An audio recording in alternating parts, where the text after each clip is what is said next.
In our previous journey through the book of Joshua, we witnessed the Israelites, under Joshua's leadership, conquer the promised land and divide it among the 12 tribes. They pledged to serve the Lord faithfully in their new homeland.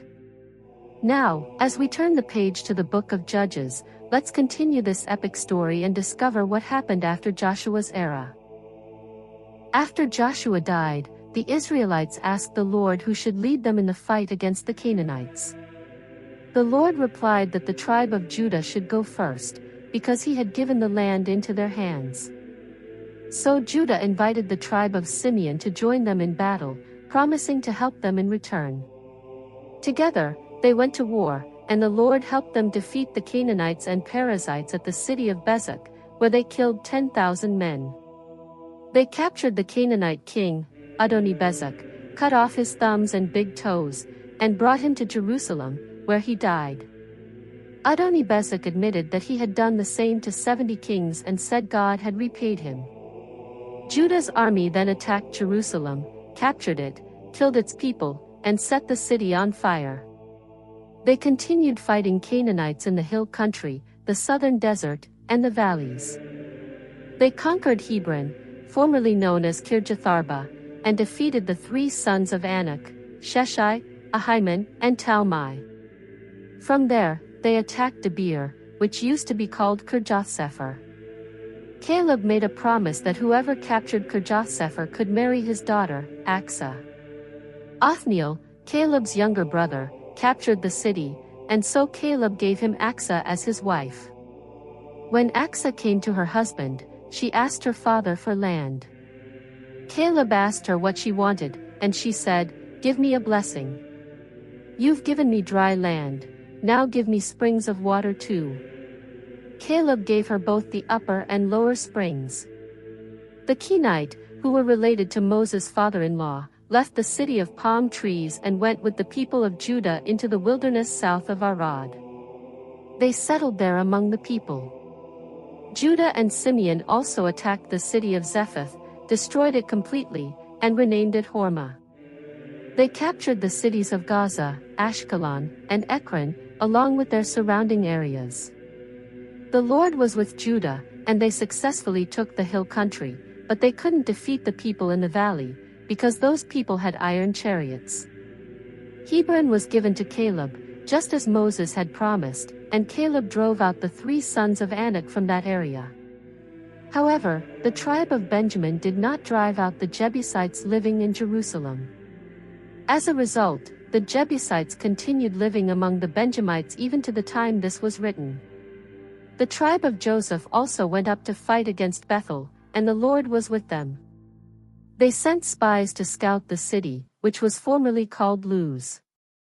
The spies saw a man coming out of the city and asked him to show them the way in, promising to spare him.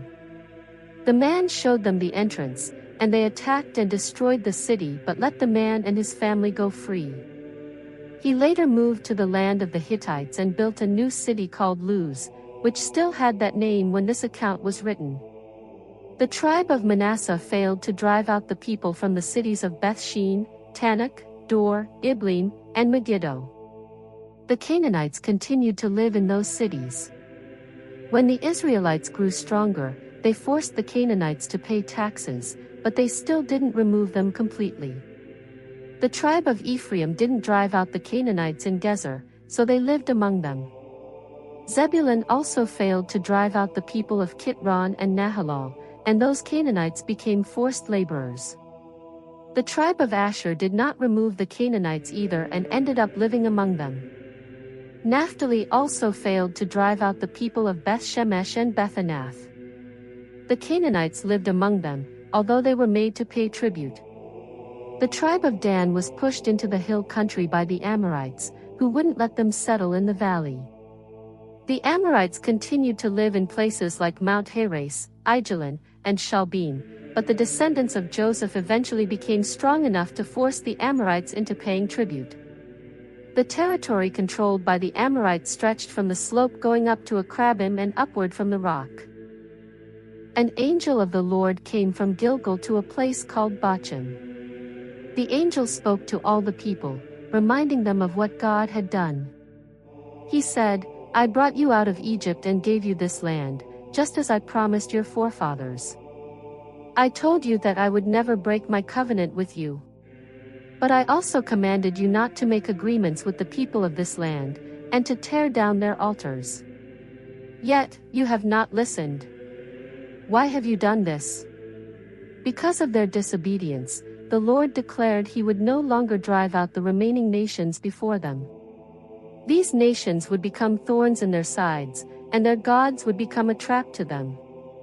When the people heard these words from the angel, they wept loudly. That's why the place was called Bochim, which means weeping. There, the Israelites offered sacrifices to the Lord. In those days, after Joshua had sent the people to their own portions of land, they each went to possess their inheritance. The Israelites served the Lord during Joshua's lifetime, and as long as the elders who lived after him were still around, those who had seen all the great works the Lord had done for Israel. Eventually, Joshua the servant of the Lord died at the age of 110. He was buried in the land he had received, in Timnathers, in the hill country of Ephraim, just north of Mount Gash. Then, that whole generation also passed away, and a new generation arose. But this new generation did not know the Lord or remember the great things he had done for Israel. Sadly, the children of Israel began to do evil in the sight of the Lord. They started worshipping Baalim, and turned away from the God of their fathers who had brought them out of Egypt. Instead, they followed and bowed down to the gods of the people who lived around them. This made the Lord very angry. They abandoned him and began to serve Baal and Ashtaroth, the false gods of the Canaanites. The Lord's anger burned against Israel. He allowed raiders to come and rob them. He handed them over to their enemies all around, and they could no longer stand against them. Wherever they went, the Lord's hand was against them for harm, just as he had warned them. They were in great distress. But even in their suffering, the Lord showed mercy. He raised up judges to deliver them from the hands of those who oppressed them. Still, the people wouldn't fully listen to these judges. They kept turning away and chasing after other gods. They bowed to these idols and quickly strayed from the ways their fathers had once followed. They did not obey the Lord. Each time the Lord raised up a judge, he was with that judge. He saved the people from their enemies during the lifetime of that judge, because the Lord felt compassion for them, when they groaned under the weight of their suffering and oppression. But when the judge died, the people returned to their old ways. In fact, they became even more corrupt than before. They served and bowed to other gods and stubbornly refused to change their behavior. The Lord's anger once again flared against Israel. He said, "Because this people have broken my covenant, that I commanded their fathers and have not listened to my voice, I will no longer drive out the nations that Joshua left behind." God allowed these nations to remain, not driving them out quickly or delivering them into Joshua's hand, in order to test Israel. He wanted to see whether they would walk in his ways like their fathers did or not. And so, the Lord left those nations in place, not as a gift or a blessing, but as a test to see if his people would truly follow him. God left certain nations in the land of Canaan to test the Israelites, who had not experienced the earlier wars. These nations were allowed to remain, so the new generations could learn about warfare, since they had never fought in battles before. The nations included the 5 rulers of the Philistines, all the Canaanites, the Sidonians, and the Hivites who lived in the mountains of Lebanon, from Mount Baal Hermon to the entrance of Hamath. God used these nations to test Israel, to see if they would obey his commands, just as he had told their ancestors through Moses. But the people of Israel began to live among the Canaanites, Hittites, Amorites, Perizzites, Hivites, and Jebusites. They even married them, taking their daughters as wives and giving their own daughters in return.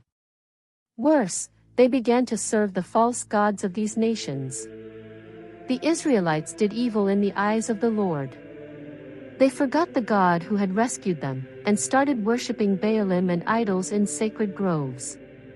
God's anger burned against them, so he allowed Chushan-Rishathaim, a king from Mesopotamia, to overpower them. Israel served this foreign king for 8 years.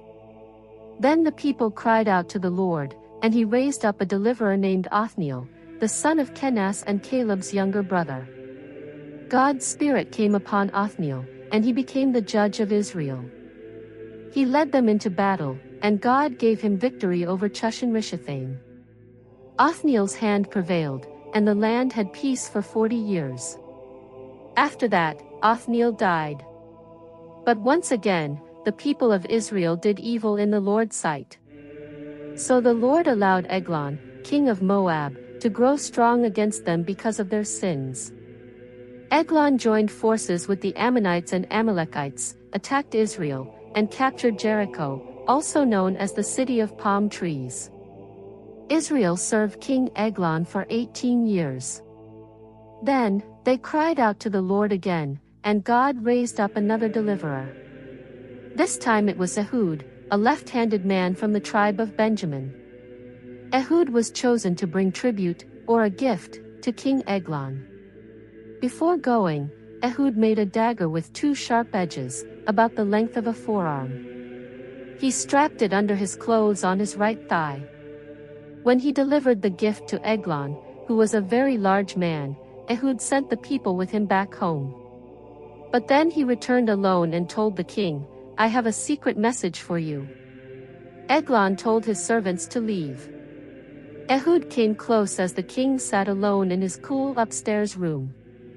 He said, "I have a message from God for you," and when the king stood up, Ehud pulled the dagger with his left hand and stabbed it into Eglon's belly. The handle went in after the blade, and the fat closed over it, so Ehud couldn't pull it back out. The waste came out of the wound, and Eglon collapsed. Ehud left quickly, shutting and locking the doors behind him. After he left, the king's servants came and saw the doors locked. They thought he was using the restroom, so they waited. When he didn't come out after a long time, they were embarrassed and finally opened the doors. There they found their master dead on the floor. Meanwhile, Ehud had escaped beyond the stone quarries and reached a place called Sireth. Once there, he blew a trumpet in the hill country of Ephraim, and the Israelites followed him down from the hills. Ehud led them, saying, "Follow me. The Lord has handed the Moabites over to us." They attacked and took control of the crossings of the Jordan River leading to Moab, making sure no Moabites could escape. That day, they killed about 10,000 strong and brave Moabite soldiers, and not one man escaped. So the land of Moab was conquered, and Israel had peace for 80 years. After Ehud, another deliverer rose up, Shamgar, the son of Anath. He fought against the Philistines and killed 600 of them using nothing more than an ox goad, a farming tool. He too saved Israel from their enemies. After the death of Ehud, the people of Israel once again did evil in the sight of the Lord. Because of this, the Lord allowed them to fall into the hands of Jabin, the king of Canaan, who ruled in Hazor. The commander of Jabin's army was Sisera, and he lived in a place called Harosheth of the Gentiles. Sisera had 900 iron chariots, and used them to oppress the Israelites, with great cruelty for 20 years. In their suffering, the Israelites cried out to the Lord for help. At that time, a woman named Deborah was leading Israel. She was a prophetess and the wife of Lapidoth. She held court under a palm tree between Ramah and Bethel in the hill country of Ephraim. The people of Israel came to her to settle their disputes. One day, she sent for a man named Barak, the son of Abinoam, from the town of Kadesh in Naphtali. She told him that the Lord God of Israel had commanded him to go and gather 10,000 men from the tribes of Naphtali and Zebulun, and to lead them to Mount Tabor. Deborah told him that the Lord would draw out Sisera, with all his iron chariots and troops, to the river Kishon, and that God would give him victory over them. But Barak was hesitant. He told Deborah that he would only go if she went with him. She agreed to go but warned him that the honor of the victory would not be his, because the Lord would hand Sisera over to a woman. So Deborah went with Barak to Kadesh. Barak called the tribes of Zebulun and Naphtali to join him, and together they gathered 10,000 men. Deborah accompanied them to the battle. Meanwhile, Heber the Kenite, who was a descendant of Hobab, the father-in-law of Moses, had moved away from the other Kenite and pitched his tent near the plain of Zanaim, close to Kadesh. When Sisera heard that Barak had gone up to Mount Tabor, he quickly gathered his entire army, including all 900 iron chariots, and marched from Harosheth of the Gentiles to the river Kishon. Then Deborah said to Barak, "Get up. This is the day the Lord will give Sisera into your hands. The Lord has gone out before you." Barak and his men descended Mount Tabor and attacked. The Lord threw Sisera and his army into confusion. Barak and his forces struck them with the sword, and Sisera jumped out of his chariot and ran away on foot. Barak chased the enemy all the way back to Harosheth, and every single one of Sisera's soldiers was killed. No one was left. Sisera, however, escaped on foot to the tent, where Heber the Kenite lives. There was peace between Jabin king of Hazor and the family of Heber, so Sisera thought he would be safe. Jael, the wife of Heber, came out to greet him and invited him inside. She told him not to be afraid. When he entered her tent, she covered him with a blanket. He asked her for some water because he was very thirsty. Instead of water, she gave him milk, then covered him again. He then told her to stand at the door of the tent. If anyone came looking, tell them there was no man inside. As Sisera fell into a deep sleep, exhausted from battle, Jael quietly took a tent peg and a hammer in her hand. She crept up to him and drove the peg through his temple and into the ground. He died where he lay. Soon after, Barak arrived, still pursuing Sisera. Jael came out and said, "Come, and I will show you the man you are looking for." Barak entered the tent and saw Sisera lying dead with the tent peg through his temple. That day, God gave Israel victory over Jabin, king of Canaan. From then on, the people of Israel grew stronger and stronger until they completely destroyed Jabin and his rule. After the great victory over Sisera and the army of Jabin, Deborah and Barak sang a song of praise to the Lord on that very day. They began by blessing the Lord for avenging Israel, especially because the people had willingly stepped forward to fight. They called on kings and rulers to listen, as they sang praises to the Lord, the God of Israel.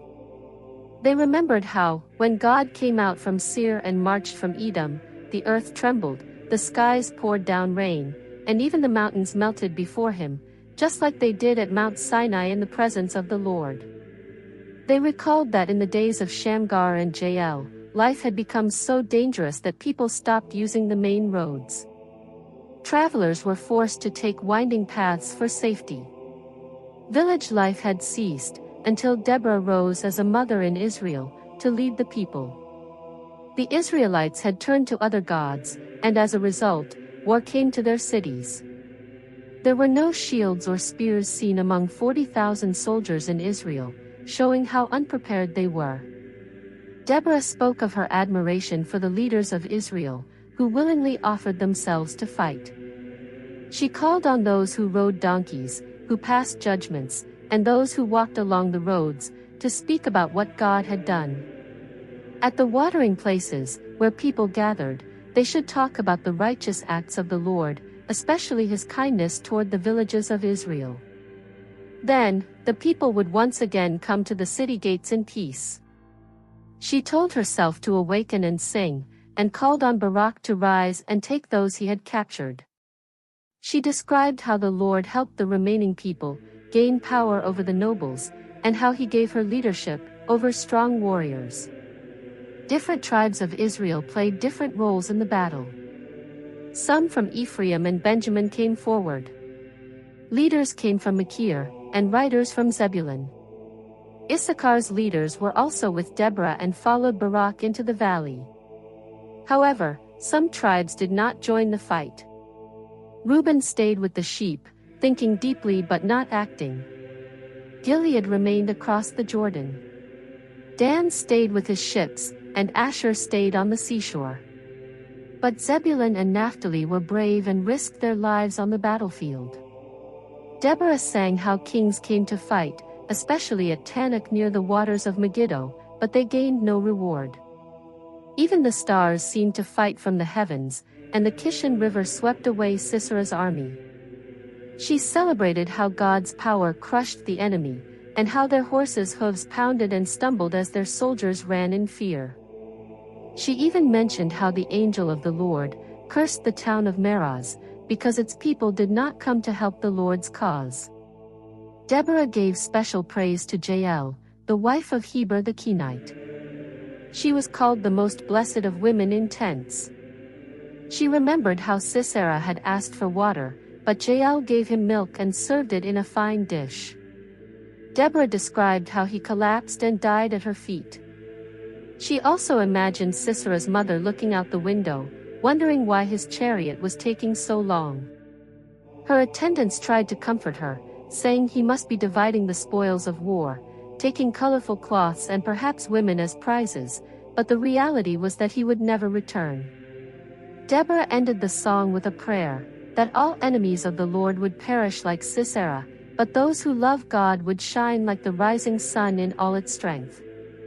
And after that great victory, the land had peace for 40 years. The people of Israel once again did evil in the sight of the Lord, so the Lord handed them over to the Midianites for 7 years. The Midianites were so strong that the Israelites had to hide in mountain caves, dens, and strongholds to protect themselves. Every time the Israelites planted crops, the Midianites, along with the Amalekites and other eastern tribes, would come and ruin everything. They camped out in the land and destroyed all the crops, leaving nothing for the Israelites to eat, not even sheep, oxen, or donkeys. These enemies came with their animals and tents, swarming the land like a plague of locusts. Their camels were too many to count, and they completely devastated the land. Because of this, Israel became very poor and desperate, so they cried out to the Lord for help. In response, God sent a prophet to the people. The prophet reminded them that it was the Lord who had brought them out of Egypt, out of slavery, and had rescued them from their enemies. He reminded them how God had driven out the nations before them and given them the land.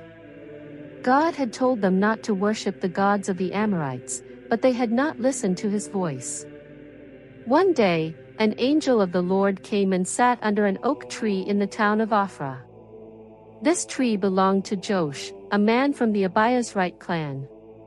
His son, Gideon, was secretly threshing wheat in a winepress to keep it hidden from the Midianites. The angel of the Lord appeared to Gideon and greeted him, calling him a mighty man of courage and telling him that the Lord was with him. But Gideon questioned why, if the Lord was with them, all these terrible things were happening. He asked what had happened to all the miracles their ancestors had spoken about when God brought them out of Egypt. Gideon felt that the Lord had abandoned them. But the Lord looked at him and told him to go in his strength and save Israel from the Midianites. He reminded Gideon that he himself was sending him. Gideon, however, felt unworthy. He said his family was the weakest in the tribe of Manasseh, and that he was the least important in his family.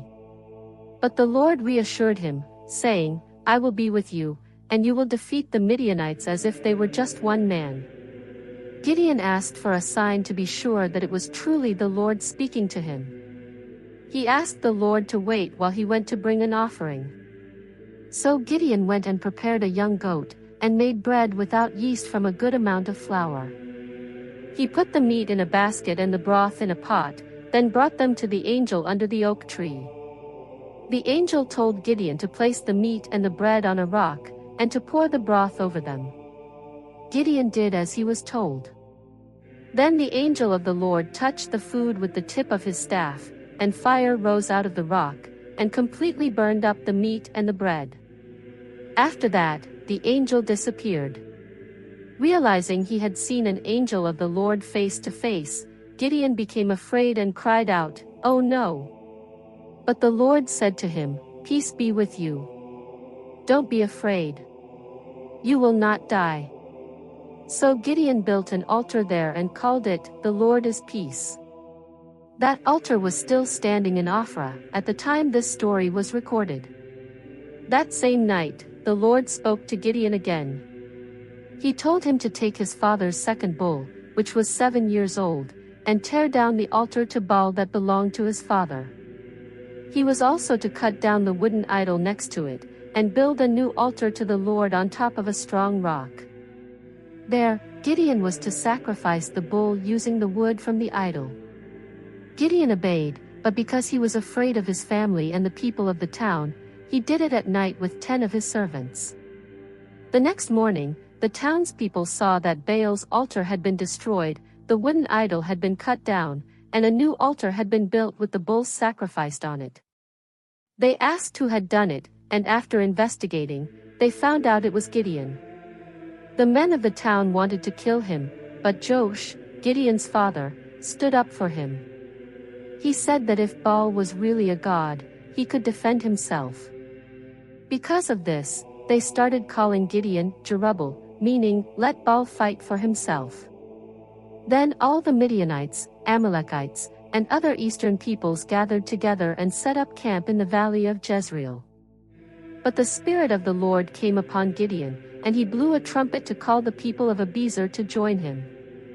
He also sent messengers to the tribes of Manasseh, Asher, Zebulun, and Naphtali, and they all came to help. Still, Gideon wanted assurance from God. He asked God to confirm his promise by performing a sign with a fleece of wool. He said that if dew was only on the fleece, and the ground around it was dry, he would know God would save Israel through him. The next morning, that's exactly what happened. The fleece was wet, and the ground was dry. But Gideon asked one more time. This time he asked that the fleece be dry, while the ground around it was wet with dew. And once again, God did just as Gideon had asked. The fleece was completely dry, but the ground was soaked with dew. This gave Gideon the confidence he needed to continue. Gideon and all his men got up early, and set up camp near the spring of Ehud. The huge army of the Midianites was on the north side of them, down in the valley by the hill of Moor.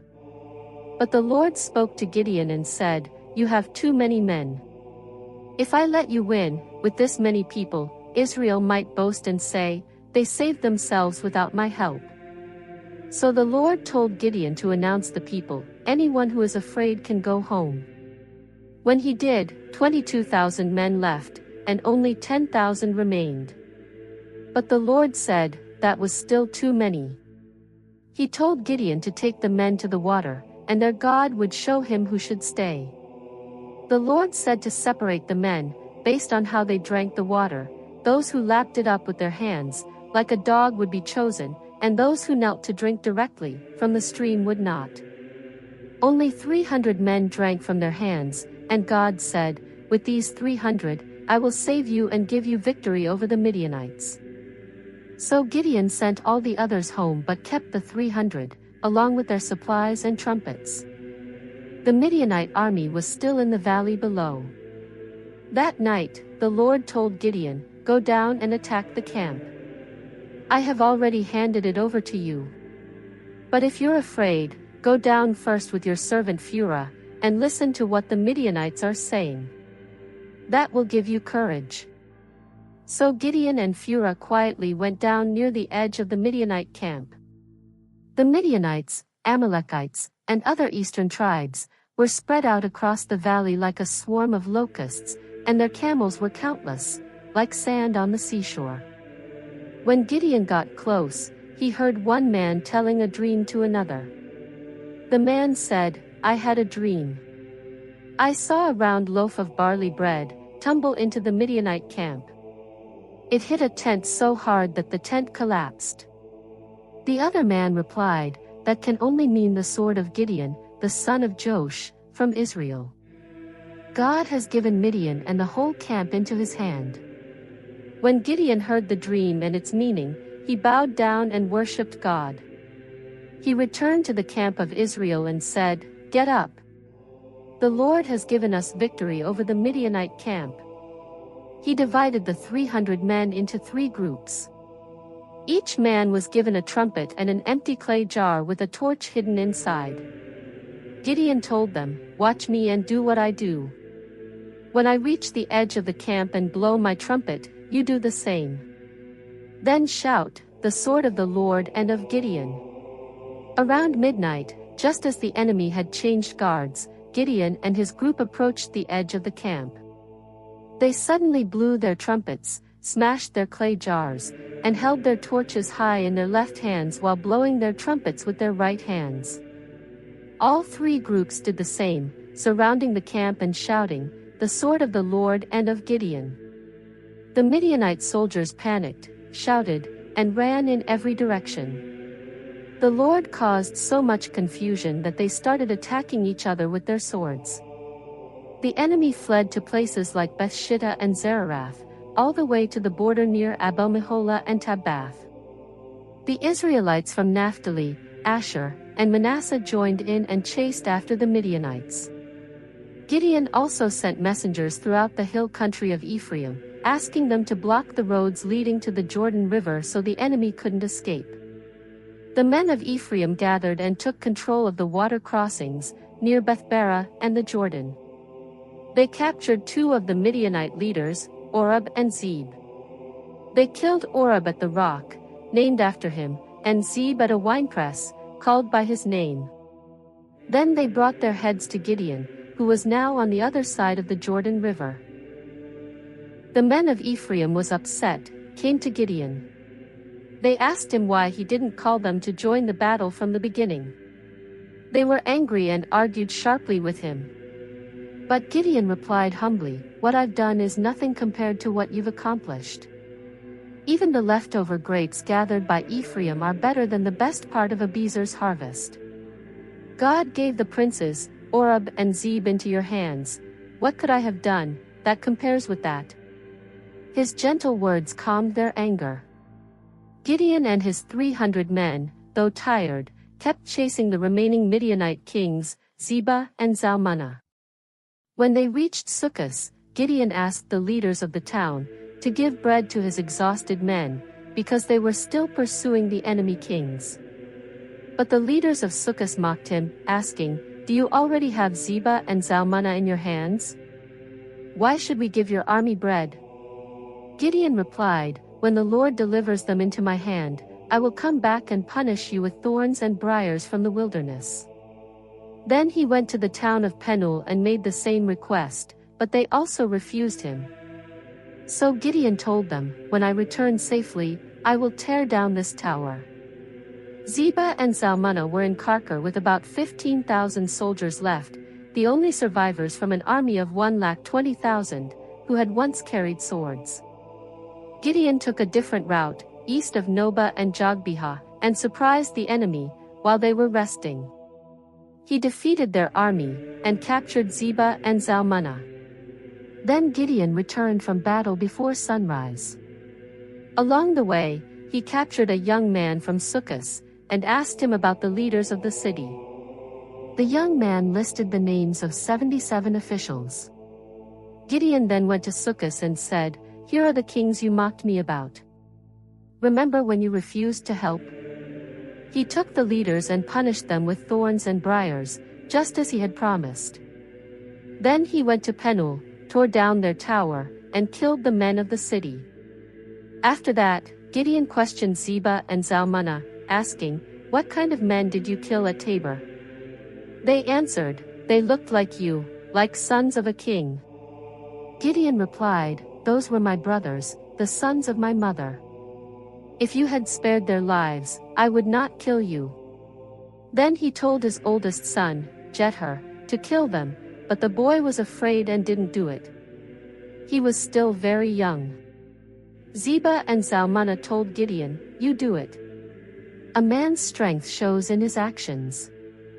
So Gideon killed them, and took the ornaments off the necks of their camels. After the battle, the people of Israel asked Gideon to be their ruler, and they wanted his sons and grandsons to rule after him.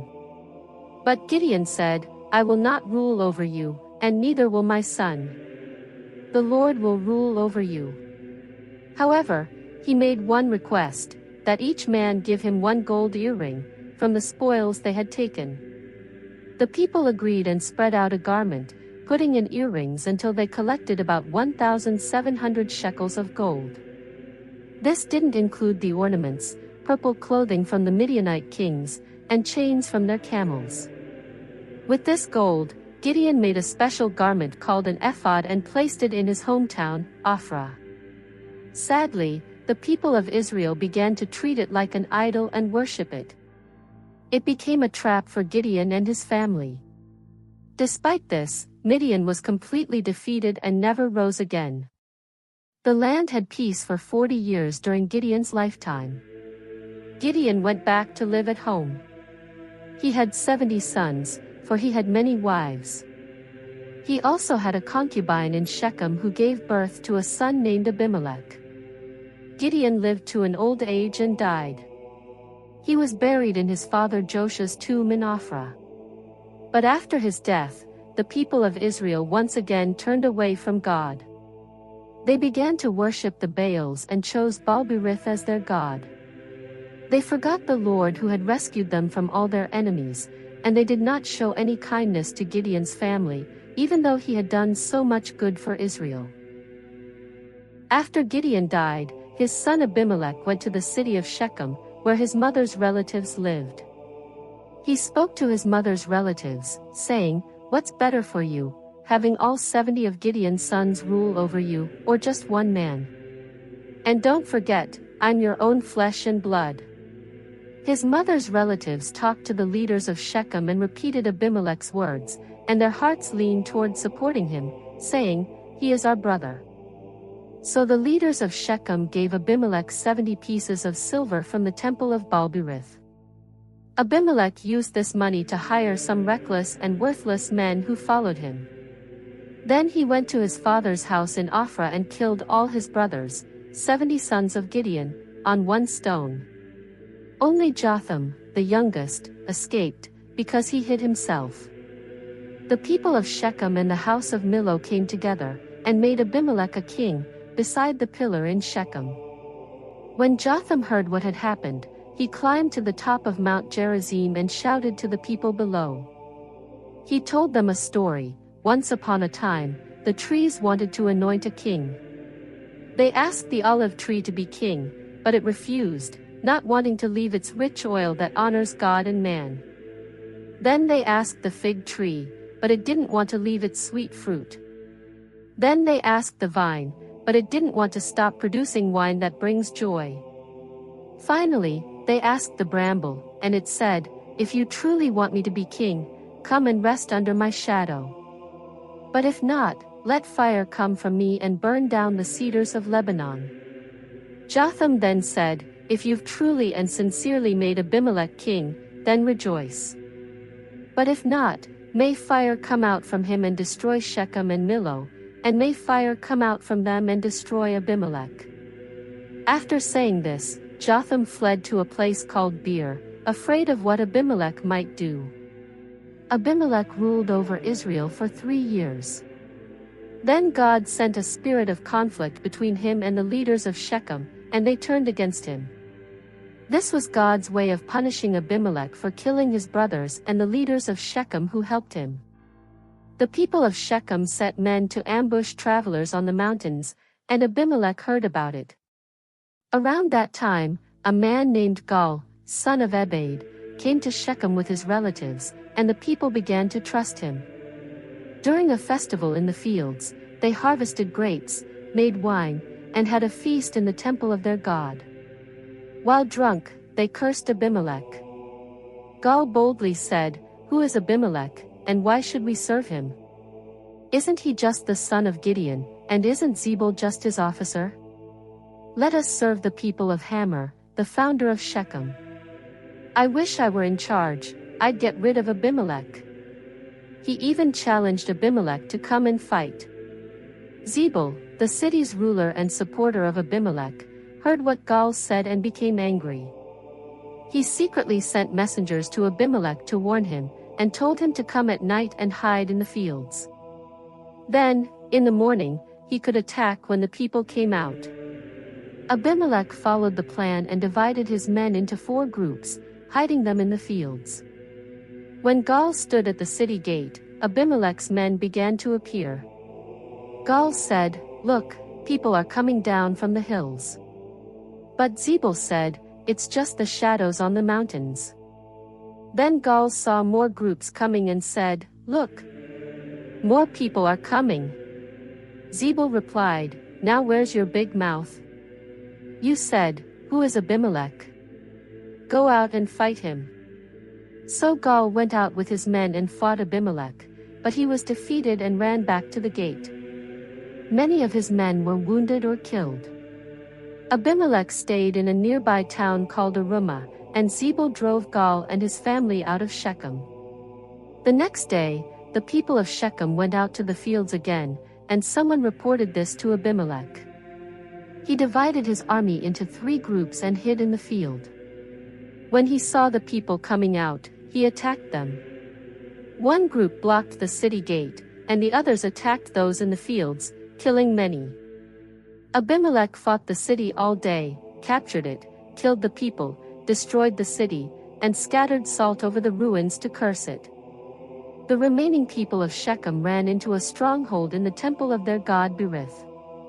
Abimelech heard they were hiding there and went to Mount Zalmon with his men. He cut a branch from a tree, carried it on his shoulder, and told his men to do the same. They laid the branches around the stronghold and set it on fire, killing about 1,000 people inside. Abimelech then attacked another city called Thebez and captured it. But inside the city was a strong tower, and all the people ran into it, shut the doors, and went to the top. As Abimelech approached to burn the tower down, a woman dropped a millstone on his head and cracked his skull. Realizing he was dying, and not wanting people to say he was killed by a woman, he quickly called his armor-bearer and told him to kill him. The young man obeyed and ran him through with a sword. When the Israelites saw that Abimelech was dead, they all went home. This was God's way of punishing Abimelech for murdering his brothers and the people of Shechem for helping him. Everything Jotham had warned about came true, and their wickedness was returned upon their own heads. After Abimelech's death, a man named Tola from the tribe of Issachar stepped up to help defend Israel. He was the son of Puah and the grandson of Dodo, and he lived in a place called Shamir in the hill country of Ephraim. Tola served as a judge over Israel for 23 years. When he died, he was buried in Shamir. After Tola, another judge named Jair from Gilead led Israel. He judged for 22 years, and had 30 sons. Each rode on a young donkey, and ruled over 30 towns in the region of Gilead. These towns were known as Havothjair, and that name was still used even in later times. When Jair died, he was buried in a place called Carmel. But once again, the Israelites did what was wrong in the eyes of the Lord. They began to worship Baalim and Ashtaroth, as well as the gods of Syria, Zidon, Moab, Ammon, and the Philistines. They completely turned away from the Lord and stopped worshiping him. This made the Lord very angry, and he allowed them to be handed over to the Philistines and the people of Ammon. That year, the Ammonites began to severely trouble and oppress the Israelites, who lived on the east side of the Jordan River in Gilead, the land that had once belonged to the Amorites. This oppression lasted for 18 years. The Ammonites even crossed the Jordan River to fight against the tribes of Judah, Benjamin, and Ephraim, causing great suffering throughout Israel. In their distress, the people of Israel cried out to the Lord. They admitted that they had sinned by turning away from him and serving Baalim.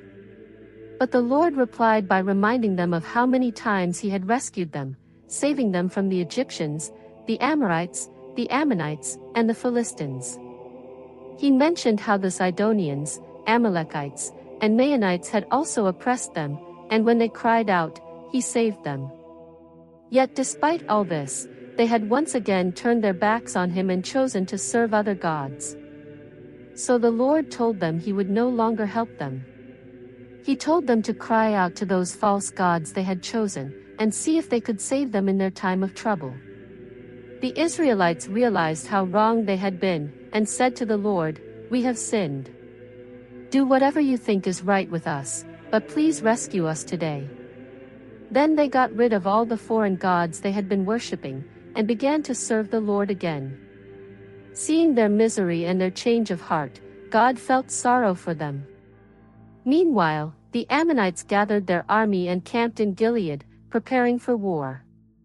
In response, the Israelites also came together and set up camp in a place called Mizpeh. The leaders of Gilead asked among themselves, "Who will be the first to lead the fight against the Ammonites?" They agreed that whoever stepped up would become the leader over everyone living in Gilead. If you found this story meaningful, please like, share, and subscribe for more Bible storytelling videos. Leave a comment about your favorite part from Judges 1 to 10 or which judge inspired you the most. Don't forget to hit the bell icon to get notified when we upload the next chapters from Judges.